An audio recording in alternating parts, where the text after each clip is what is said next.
Reza, almost everyone is told that the very first step to building credit is getting a credit card. Why do you feel that advice is outdated? And why is it entirely possible to build credit without a credit card today? Yeah. So, building your credit or improving your credit, there are many factors involved in it. And the traditional advice has been go get a secured card and slowly build it up. That is actually one way, but not the only way. And the way that we're seeing and it's being facilitated much more universally now is to report other things that might actually build your credit history. And it is important to understand how actually the credit, score is constructed. Um, Payment history is a very important factor in how credit is built. And credit history can come from a credit card, but it can also come from other things. And most people don't know this. The bills that you pay on a daily basis, your rent, your phone bill, your utility bill, those can actually also build your credit history. And this is something that most people don't know. It's not conventional wisdom. And it's an important factor, and it's a very important way that a lot of people can build credit history and do so without trying to get a credit card or put down a lot of money and get it locked up in a secured card. Let's pull back the curtain a bit. What actually goes into calculating a credit score, and what is the single biggest factor people should be focusing on? Yeah. So payment history is one of the most, actually the biggest factor that drives your credit profile. And payment history doesn't only have to be a credit card. Your payment history can be anything, as I mentioned earlier. It can be your bills, like utilities and rent. And what's very, very important is the consistency with which you actually pay those bills. Everyone pays if you want a good credit history, you want to pay your credit card bills on time. But guess what? You already pay your rent on time. Most people do. Otherwise, they wouldn't be living where they live. They pay their utility bills, like water, gas, your phone bill. Those can actually build your payment history just as well as paying towards your credit card. And it's also a lot easier because you are already doing it. We've all seen people open credit cards with good intentions, only to end up hurting their financial health. What is the real danger or trap of relying solely on credit cards to build credit? Yeah, credit cards are very enticing, and they are awesome. They give you access. You get to swipe and buy stuff, right? I mean, it's been a great invention, but it also comes down with a lot of downsides. One of them is if you have unsecured credit, it is very easy to rack up your utilization. What is utilization? It is what percentage of the credit card that you actually spend. And the higher the utilization, the more it actually hurts your credit score. If you have, let's say, more than 10 or 20% of your credit card utilized, it's actually not good for your credit score. So it can be a double-edged sword. It is great. It builds payment history. And if you pay your bills on time, it shows that you're responsible. But it is very easy to exceed the limits. It's very easy to increase your utilization. It's also, and they make it easy. The credit card companies, it's in their interest that you spend a lot of money, right? They couldn't care less about your credit score. So that's very dangerous. And the other part is carrying a balance. It's great when you can spend money and then you realize you've actually spent more than you can actually pay, and you carry a balance, and all of a sudden now you're paying interest on the balance, which can be very high for credit cards, over 20%, some are about over 30% APRs. That is a far way of getting into debt and really having to work really hard to get out of it. So credit cards used right are great, but they're also a lot of hidden traps that can get you into trouble with your credit score. If someone wants to completely skip the credit card route, what are some of the practical day-to-day alternatives they can use to start building credit? Yeah.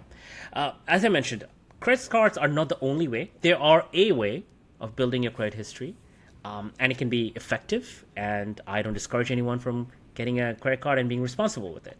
But that's not the only way, and to assume that is the only way is a little bit problematic, because not everyone wants to take that risk.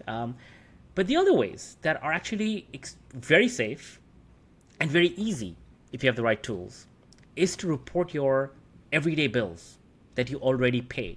Like, it's just like take credit for what you already do. Why do you have to go do something else? First, take credit for what you already do. You already pay your rent, you pay your utility bills, your water, gas, you pay your phone bill. Why not take credit for that? And if possible, try to go back in history and take up to 2 years of your credit history and report that to the credit bureaus.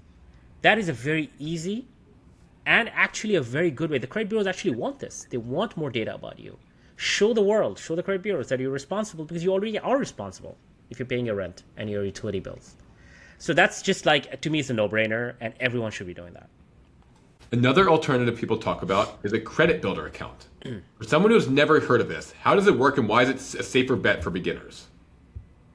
So credit builder accounts can vary in how they're structured, but the important thing, the most nuanced point, is credit builder accounts, the good ones, obviously, are built, are designed for you to build your credit history.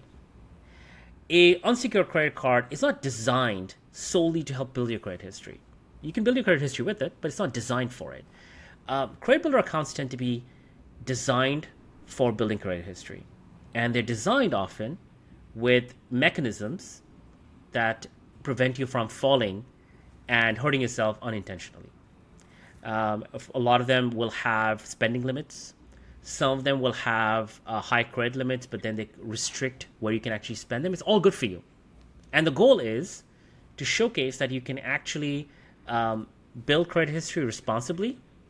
But all it does differently from others is just gives you a little bit of training wheels on your bike so that you don't fall off. And as long as you acknowledge that, as long as you understand that, as long as you stay within the limits that they prescribe, it is actually a better way to build a credit history, and a safer way to build your credit history than jumping right into a credit card or a personal loan, which doesn't have some of these mechanisms built in to safeguard you from mistakes. A lot of people obsess over trying to get a massive credit limit right out of the gate. Why does consistency matter so much more than having a high limit? Yeah. Look, the best analogy I can give you is you don't go into the gym the first time you ever go in there and start lifting 400 pounds. You're going to hurt yourself.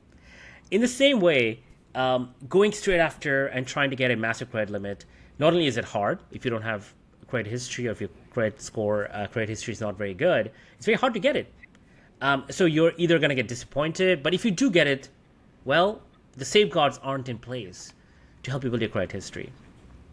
And what's important is to understand what the credit bureaus are looking for. They're not looking for a massive credit limit, which may help, can help. But what they're really looking for is that, can you consistently show the behaviors that indicate that you're low risk for lenders? And that doesn't necessarily have to be a high credit limit credit card, for which a lot of people might get rejected, or have to put down a lot of cash to get a secured line of credit or a credit card. So you have to understand what the mindset of the credit bureaus is. They care more about consistency, reliability, and showing the right behaviors, and that's what you should focus on doing. Tracking rent, utilities, and credit builders manually sounds like a lot of administrative homework. How does a tool like Ava step in to automate this entire process for people? Yeah. So what Ava does is Ava was built to help people, control their finances, starting with their credit, and we built it to keep it simple and highly personalized for people who are looking to build a credit history. What we do is very simple. You onboard, you provide your information that the banks require, like your social security, your address, and then you connect a bank account which has your rental payments, your utility bills. And all we do is look at the fact that you actually pay them and take that data and send it to the credit bureaus. We do TransUnion for rent and utility payment, and working on adding the other two. That's a simple way to start building your credit history and building the evidence that the credit bureaus want to see that you are responsible. We also have other credit building features like a credit builder card and a secured loan, again, designed to help you build credit history in a responsible way. And most people can get set up in less than 5 minutes and set it on autopilot. Set it and forget it. Make sure you connect and make your payments on time. And we consistently see that people who just stick to those good habits over time, their credit scores start improving if you do the right things. And that is a surefire way to start really building the profile that sets you up for success in the future when you apply for other unsecured credit lines or auto loans or mortgages, and just sets you up for success. And our goal has always been to keep it simple, automated, and inexpensive for the everyday user. To wrap things up, what is the most important thing people need to understand about how credit bureaus evaluate tools like Ava, and what should the expectations look like? One of the things that credit bureaus want to make sure is that tools, credit history building tools like Ava, actually legitimately help people. What they're not looking for is what I call a lipstick on a pig. They're not looking to, in a fake and disingenuous way, try to improve your credit score and make you look better. That is not going to work, and that is not what we do. And so we have a relationship with the credit bureaus. We share good data with them. At the same time, we are required by law when somebody actually misses payments to report that to the credit bureaus as well. So the goal is to showcase your true credit worthiness versus trying to make you look better than you actually are. And that is a very important factor. You have to show the right habits. You have to do the hard work, and you have to show the consistency over time. There are no shortcuts in this. And anyone who tells you there's a shortcut is not being forthright with you. And it's a holistic process, but it is, in my view, better than just trying to do this all by yourself, trying to figure out different ways to do it without the proper guidance and the tools that are personalized and built for you to showcase your credit history. It's very important to realize that how this actually works, and Ava reports your payment history to all three credit bureaus. For rent, we only report to TransUnion. There is no guarantee of improving your score, and the credit bureaus determine whether the trade lines are actually going to work positively for you or not. And we charge a flat fee on a monthly basis. And you can check us out at meetava.com or reach out to support@meetava.com if you want your questions answered.